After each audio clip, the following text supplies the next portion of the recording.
Hello and welcome to Rotter Reviews, and today it is 1 week left till Christmas, which means we are in the final stretch of the advent calendar of Christmas horror movies. And today I'd like to talk about a movie that I just watched this morning, the 1989 film Family Reunion. Written and directed by Michael Hawes, this movie follows a family as they're packing up the station wagon and heading for a road trip for the holidays. But on the way, they decide to go ahead and stop at a ghost town known as Sutterville. And of course, they get more than they bargained for as they find that this ghost town is not entirely uninhabited. So I think this is going to be a pretty short review. This is one of those deals, I just watched it a few hours ago, and I've been kind of struggling about what to really say about it, how to really break it down and analyze it. And I just don't think that it's the kind of movie that really warrants analyzation along those lines. Maybe it does, but I would need more time to really do that, and maybe more repeated viewings. So what to really say about it?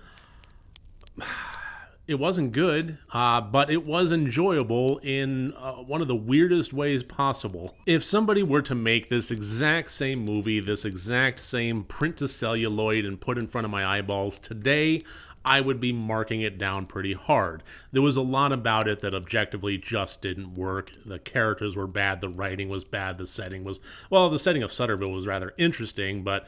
that was pretty much all it had going for it, but it just didn't have a whole lot there. And strictly from the perspective of just a horror fan, taking the whole film critic thing and putting it to the side, there's still not a whole lot there. A lot of the kills were happening off screen, a lot of the stuff that was, was just purposefully kind of kept out of the shot and only showing you the aftermath. There wasn't a whole lot to really revel in. So what made it enjoyable? That's a good question. I think it had something to do with that magic of the early 80s. And that's the really weird thing about this movie, is it was made in 1989, but damn does it feel out of place. Like a virgin. Like a what? A virgin. As in Virgin Mary? No, Dad. As in Madonna. Madonna. Get with it. It really feels like an early 80s movie. The 80s were such a pivotal time for horror that just that 10 years marked such a big transitional shift in quality and in special effects and in what they're able to get away with, and all the direct-to-VHS stuff that started popping up as the VCR revolution took place. It was a magical decade, and this really felt like it was at the beginning end of that, not the tail end. It hadn't had all the refinements and all the lessons learned, but it still had that magical property of a straight-to-video VHS cassette.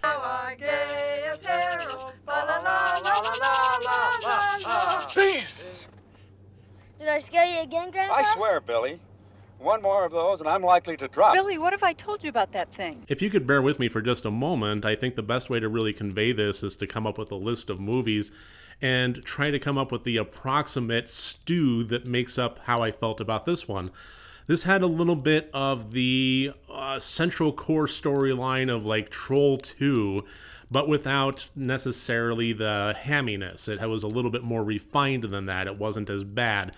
So it doesn't really fall under the good, bad movie category there. It has a lot of the same energy as the Tom Atkins classics like Halloween 3, Season of the Witch, and movies like The Stuff, but without the benefit of the better special effects or the budget that those movies really had. So it kind of worms its way into this weird nebulous place of being competent enough to not be a good, bad, throw popcorn at the screen movie, while also having the same frenetic energy as a lot of, mid-80s classics, but without the budget and the special effects to really pull off the remarkable vision of a lot of those. And what I wound up getting was a movie that I couldn't help but fall in love with, but then at the same time, it didn't have the momentum of the story, the characters, or the special effects to really keep my interest once it had it. So a lot of it was just kind of drawing things out and letting the time run out. And honestly, I just started to get kind of bored until the last moments when it picked things back up. So